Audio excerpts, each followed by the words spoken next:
Veja que interessante. Leia junto comigo. Atos 5, 17. Levantando-se, porém, o sumo sacerdote e todos os que estavam com ele, isto é, a seita dos saduceus, tomaram-se de inveja e prenderam os apóstolos e os recolheram à prisão pública. Prenderam os apóstolos.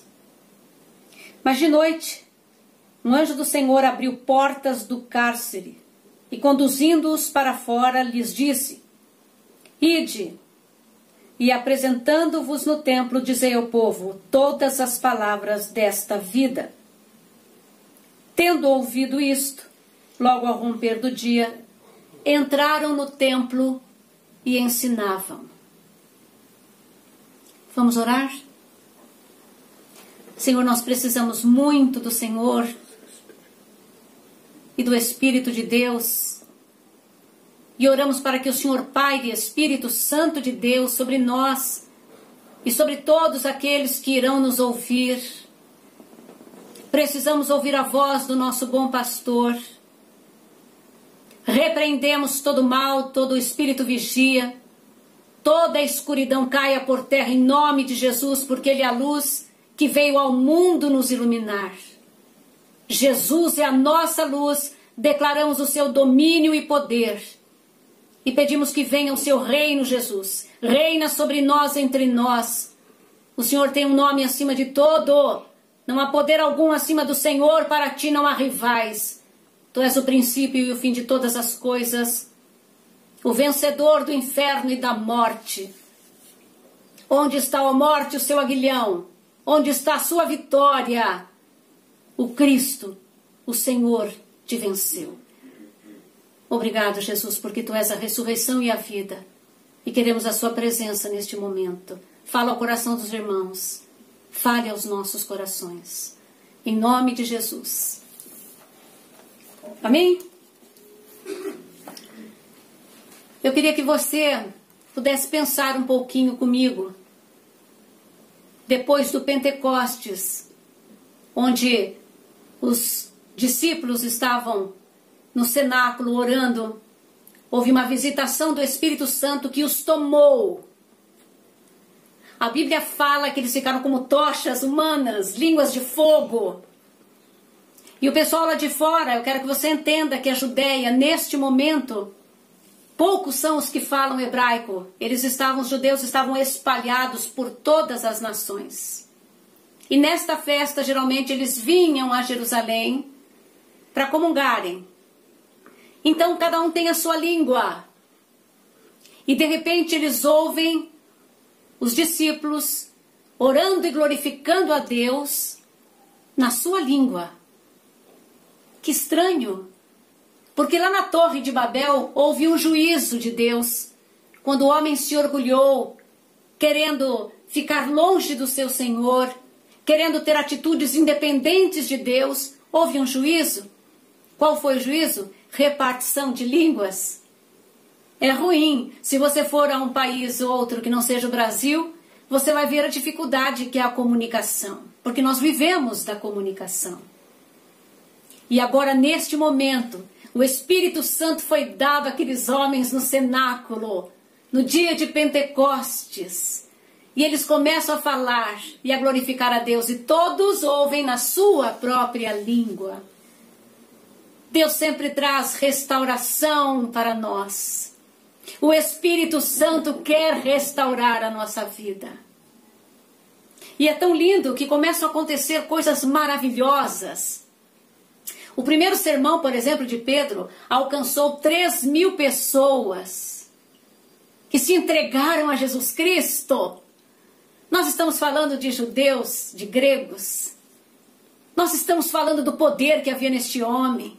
O Espírito Santo convencendo de que Jesus era o Messias. E hoje continua sendo a ressurreição e a vida. Isso foi de manhã, logo mais à tarde, 5.000 pessoas. As coisas estavam acontecendo. E isto era bom. Agora vamos voltar ao nosso texto. Eu quero que você se imagine Pedro dormindo na sua casa e de repente passando na casa de Pedro a Polícia Federal da época. Pois é, querendo que ele viesse junto com os apóstolos, porque eles iriam ser presos por ensinarem uma doutrina que estava transformando a realidade judaica de uma religiosidade morta para algo tão vivo. Por inveja, como vocês viram, prenderam os apóstolos. Eu imagino Pedro ainda com aquele torpor de sono, vendo todos os seus irmãos. Nossa, gente, e agora? E agora são presos e encarcerados. Mas à noite, um anjo vem e solta a todos. Glórias a Deus. Há poder nisso? Há poder. E ele dá uma incumbência aos apóstolos. Vão ao templo e fale as palavras desta vida. Fale as palavras de vida. Ensinem a respeito da vida. Que ensino você tem recebido? Ou que ensino você tem dado? O que está em jogo aqui neste planeta, na superfície do planeta, é vida ou morte. Essa incumbência foi dada. A igreja se delicia. Mas são tantas as experiências e eles talvez se sintam como um povo diferenciado. Eles talvez se sintam como um povo que é protegido, os ungidos de Deus. O mal não toca o ungido de Deus. E talvez eles estejam se acostumando com esta graça. Vocês estão me entendendo? Nós começamos a nos acostumar e começamos a ficar preguiçosos. Afinal de contas, Deus está aí para me proteger. Deus está aí para me abençoar. Eu sou escolhida. Quem acredita em predestinação, eu sou predestinada. Quem não acredita, eu escolhi. O fato é que Deus existe para nos abençoar. Errado. Nós existimos para Deus. Nós existimos para um propósito maravilhoso que vai nos dar significado, sentido da nossa existência.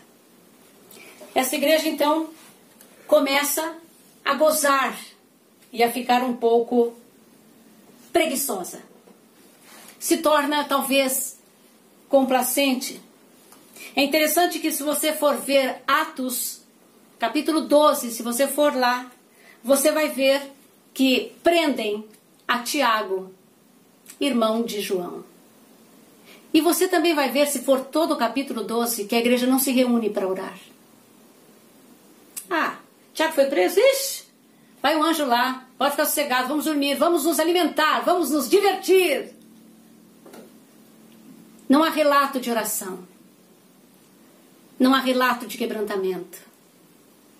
Não há relato de clamor e nem de amor por Tiago.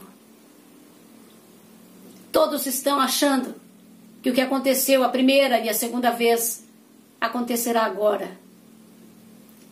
Mas durante a manhã, a igreja é acordada dizendo que Tiago foi brutalmente assassinado por Herodes. Aí a tragédia parece que acordou a igreja. Aí parece que a dor foi fundo e um questionamento pode ter acontecido. Aonde erramos? Aonde erramos? Nós vivemos no momento mais complacente da igreja. A igreja dorme. Tinha na minha época de jovenzinha, não me perguntem quando, tinha uma banda chamada Atos 2. E havia uma letra que dizia: a igreja jaz na luz. Nós temos que acordar. E vez por outra nós vamos sentindo algumas coisas onde me parece que a gente não tem muita saída. E quando a gente não tem saída, se sente encurralado, pode ter certeza que a saída é para cima.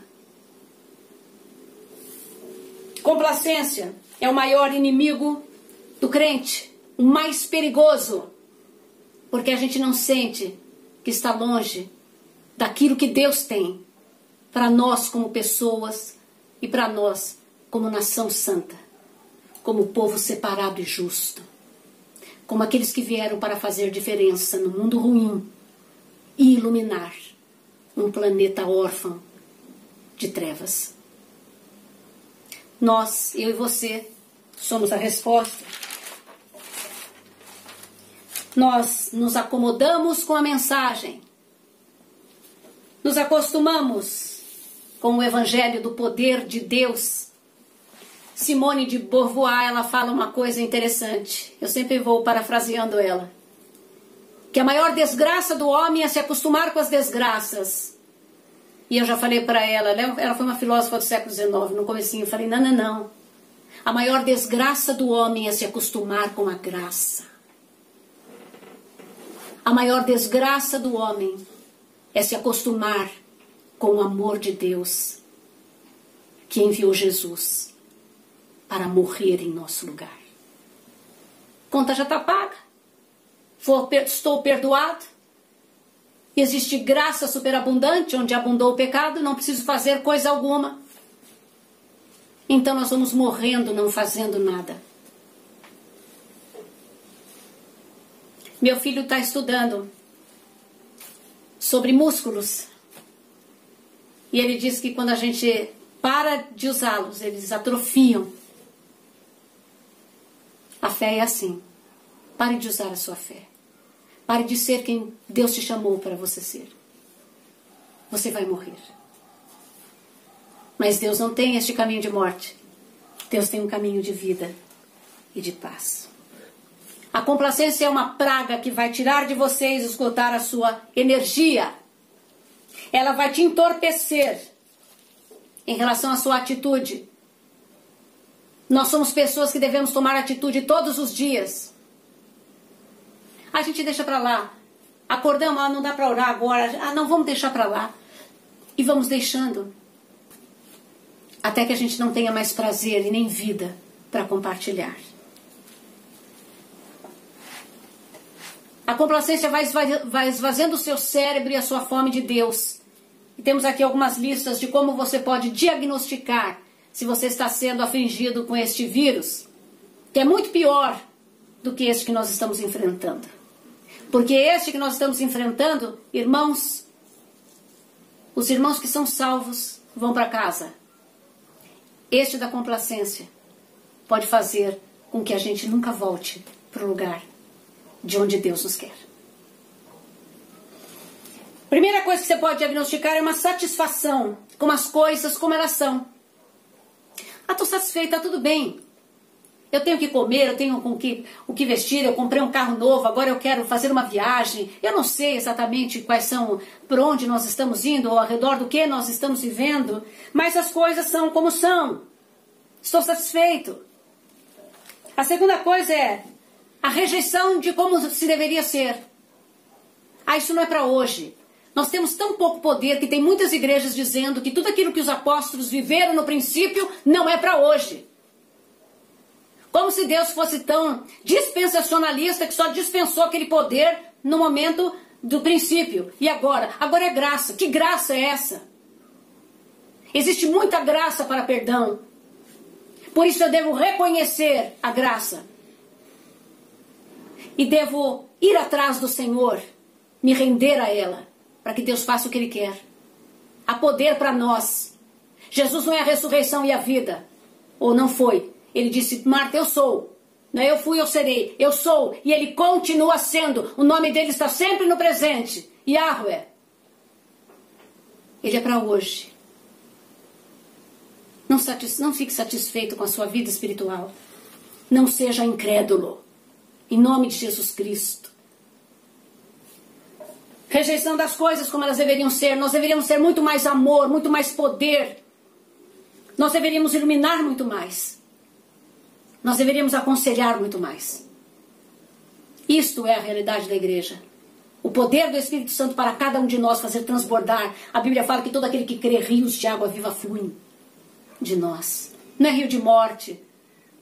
Não é rio de preguiça, de complacência. A terceira coisa é bom o suficiente. Estamos aqui no bom o suficiente. Qual é o padrão que identifica o seu bom o suficiente? A gente tem que estar tão inquieto conosco, tão inquieto com a nossa vida espiritual, a ponto de ser alguém que corra até chegar no outro lado da largada e vencer. E obter o prêmio da soberana vocação. Combati o bom combate, sempre. O combate não é para aqueles que dormem. É para aqueles que decidem lutar. A quarta coisa, aliás, quinta coisa, é não querer conhecer o novo de Deus. Deus tem coisas novas. Ah, mas Giovana, novo dá muito trabalho. Dá mesmo. Porque você vai ter que largar as antigas. Vai ter que se arrepender de muita coisa para ter o novo de Deus. Mas vai valer tanto a pena. Vai valer tanto a pena a fé viva.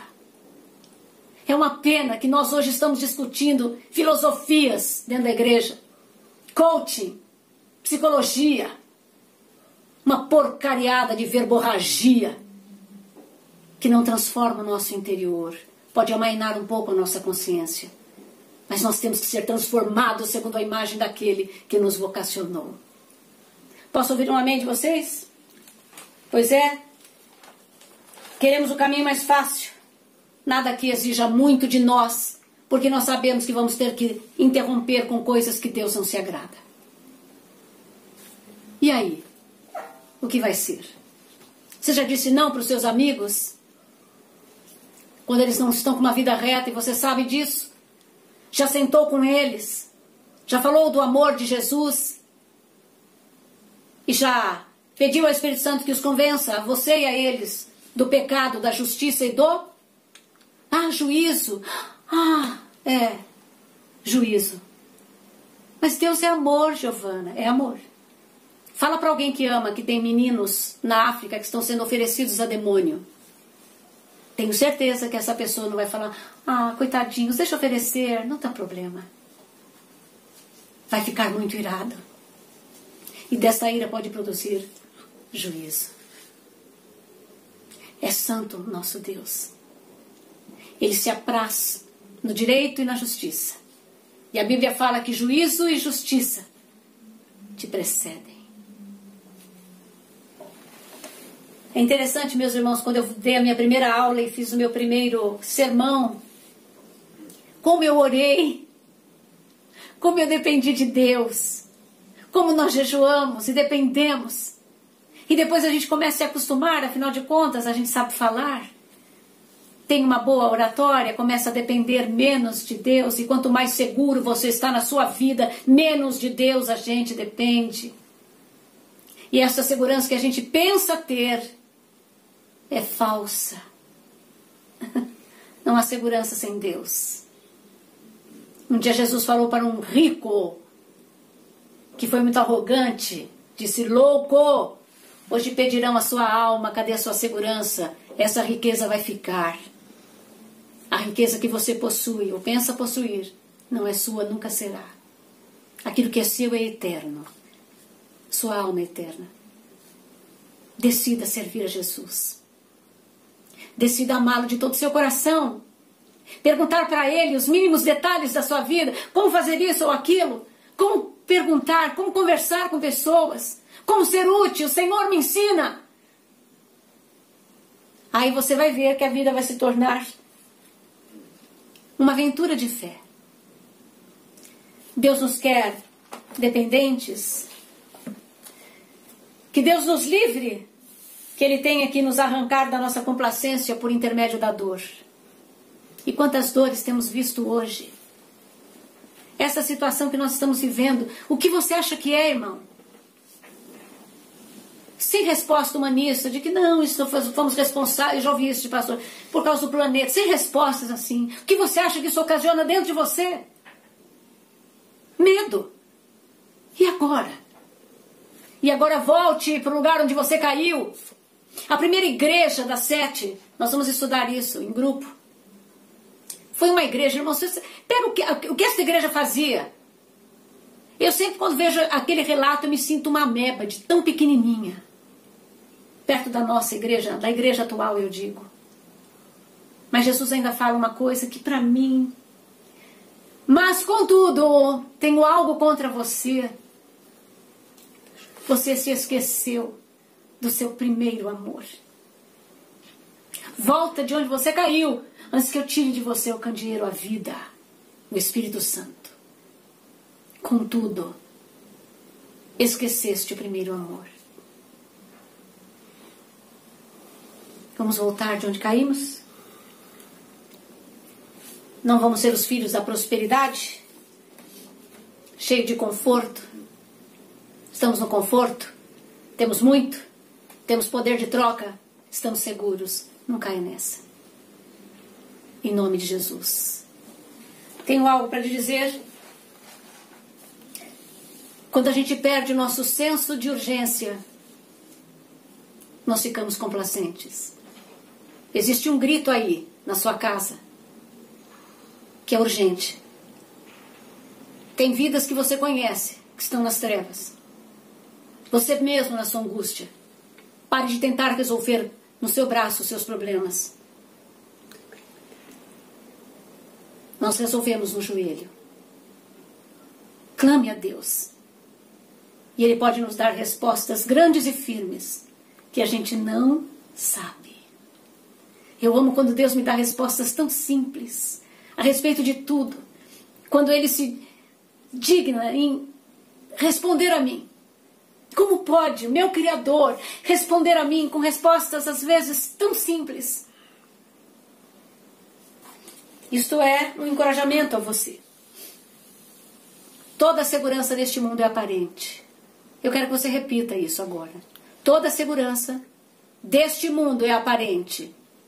Porque ela pode, em um segundo, ser destruída. Sua segurança está no Senhor. Por isso Ele é a pedra. Ele é o rochedo da nossa salvação, em quem não há sombra de mudança ou variação. Como você se sente nesse momento? Vamos nos ligar à oração? Todos os dias você sabe que você tem um inimigo para vencer? Você tem uma batalha em 3 flancos. Sua carne, que é o seu primeiro inimigo, o mundo e Satanás. É isto contra o que você tem lutado. Lute. Lute contra você. Ah, não quero orar agora, sabe? Não sei, estou com soninho. Lute. Quantas vezes eu morro de sono, às vezes eu me levanto. E eu vou em frente. Não se deixe vencer pela preguiça. Isso é pecado. Indolência é pecado. Tem muitas coisas que a gente coloca outros nomes hoje, né? Ansiedade não, isso não é pecado. É gula, compulsão, nada disso é pecado. Isso tem outro, é ansiedade. Pecado é pecado. Se não for confessado, não existirá libertação. Posso ouvir um amém? Quando Tiago foi martirizado, estou terminando, ele viu que agradou muito aos judeus, ele falou, é pra já. Semana seguinte prendeu Pedro. Em Atos 12, Pedro é preso e será executado na manhã seguinte, como aconteceu com Tiago. Só que a igreja se reúne na casa de João Marcos, na mãe dele, e começam a clamar. E começa a clamar. Pedro está dormindo. Como que alguém dorme? Quando vai morrer no dia seguinte. Porque a consciência dele e a urgência dele e toda a vida dele estava quite. Eu estou aqui, Deus, para viver por você e morrer por você. Não importa o que eu faça. O Senhor fez tudo por mim e eu vou ressuscitar e vou comungar. De repente, um anjo do Senhor apareceu e disse para Pedro, tocou nele, levanta. Foi a única coisa que ele fez. Imediatamente as cadeias de Pedro foram quebradas. O anjo não tocou em nada. Ele saiu de uma, de duas, de guardas. Ninguém viu nada. Eram 3. Aí ele está no principal portão que separa a prisão da rua. E aquilo simplesmente aberto.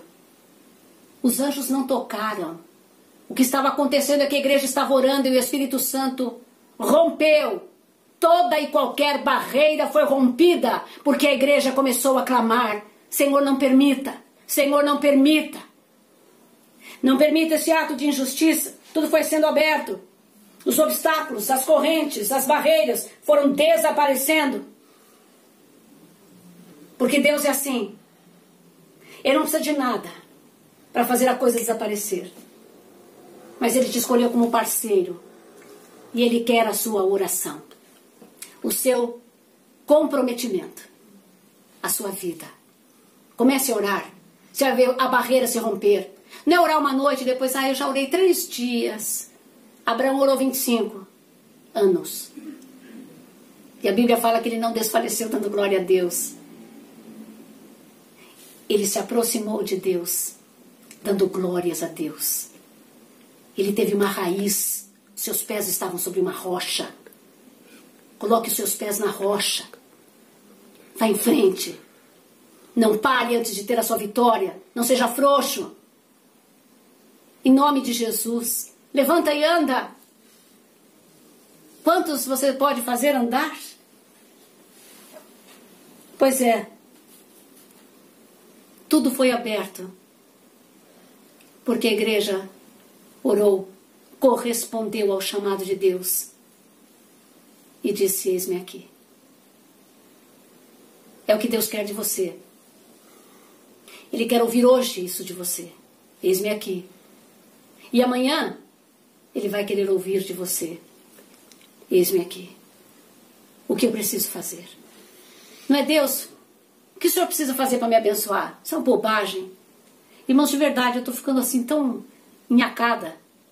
Abri outro dia uma mensagem de um grupo cristão dizendo assim: porque hoje é o seu dia de vitória. Hoje o Senhor vai te abençoar. Eu falei: como que ele está falando um trem desse? Como se a nossa fé não fosse mais do que crer e declarar. Eu creio, eu recebo. Que bobagem. A nossa fé é vida no altar.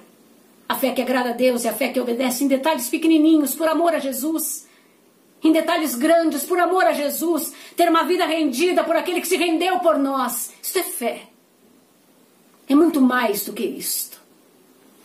Deus vai querer as suas inclinações, seus dons e talentos guardados por Ele, para Ele e nele. Deus vai querer uma vida de serviço, sem holofotes. Que Jesus possa te ver e se alegrar com a sua vida, porque é isto, no fim de tudo, creiam-me, é o que vai importar. Vamos deixar a preguiça, a complacência. Vamos em frente ao novo, ao milagre, à quebra de cadeias, de barreiras. Em nome de Jesus, se levante.